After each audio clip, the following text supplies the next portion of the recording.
जय भगवान जगन्नाथ। जिखर दर्शन साल में एक गौण अषाढ़ महीना में होते और जिन दर्शन पालिस तेखर साल भर जिंदगी तरजत है।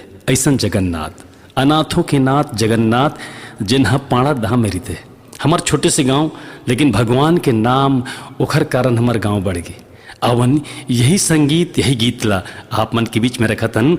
हमर मन के जिन स्वर दे है तेन है ताम्रध्वज वर्मा एवं टिकेंद्र धैर्य जी, और संगीत है रचना है देवकांत यदु, जिनला परमानंद देव के नाम से जानते हैं।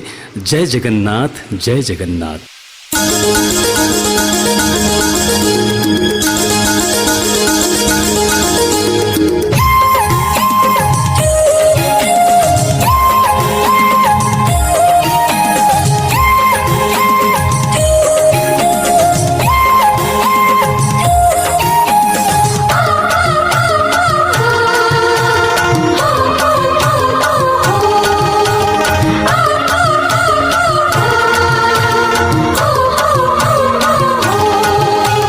मेला भराए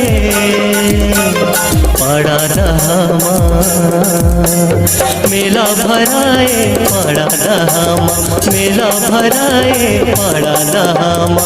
अरज दूज के पावन बेला भगत मिल भगवान हो मोर स्वामी जगन्नाथ।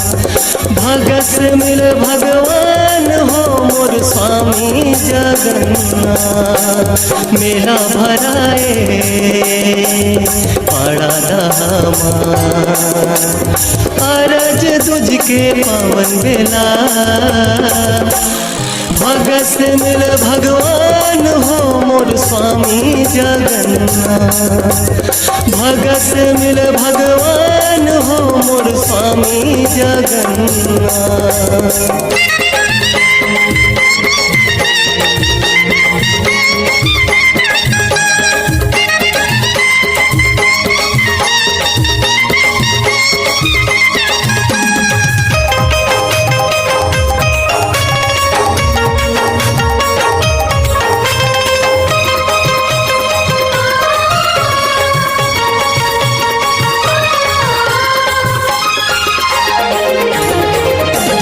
रहते अगोरा सबला संगी अरज दूजे आषाढ़ के महीना।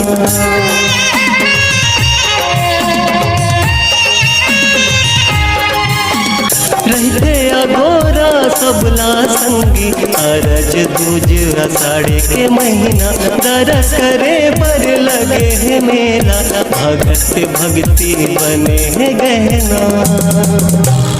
दरस दिखा दे मौला प्रभु का आए हवे तोर दुआरी माँ। भगत मिल भगवान हो मोर स्वामी जगन्नाथ। भगत मिल भगवान हो मोर स्वामी जगन्नाथ।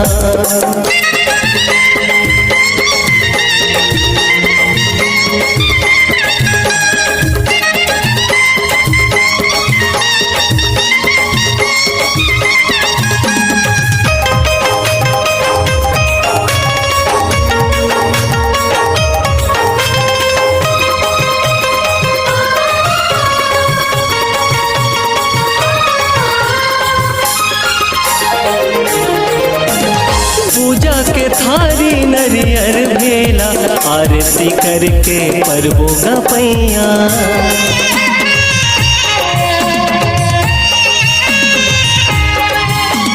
पूजा के थारी नरियर भेला आरती करके परबो गपैया। जय बोलो जगन्नाथ के भगत बर करे से छैया। पानी हबर से बादल झमाझम संगमा बलदाऊ भैया गा।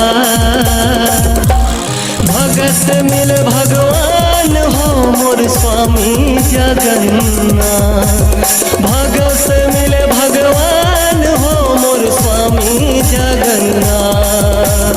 मेला भराए पड़ा रहमा, अरज दूज के